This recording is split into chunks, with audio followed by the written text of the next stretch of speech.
Dar vieną tokį peiliuką paleisiu šiandien į marčias.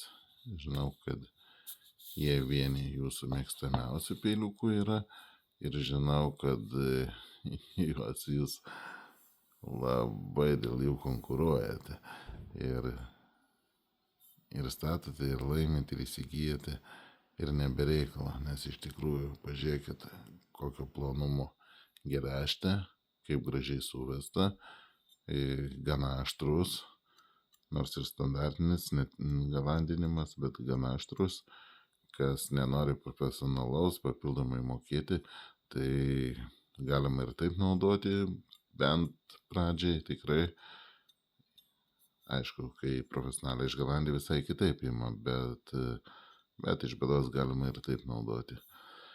Plius rankina labai patogi, gražus raštai padaryti ir 440 C plienas, kuris apie 59 Hz palaiko ir tikrai gana neblogai ašmuo laikosi jo.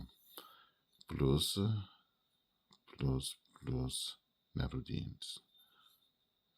Bet toks parankinis, toks, kurį naudosit vos ne kiekvieną dieną ar net kiekvieną ir ne vieną kartą į dieną, nes tai yra pagrindinis peiliukas, neilgas, kurį pasiėmė ir alentutas kažką pasipjaustai.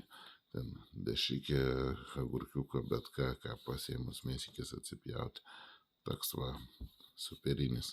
Beje, turi dėkliuką, kad nereiktų mėtyti kažkur tarp indų, dar kur galima į dėkliuką ir gražiai pasidėti. Statykit, įsigykit ir nepamirškit sudalyvauti mano konkurse. Iki.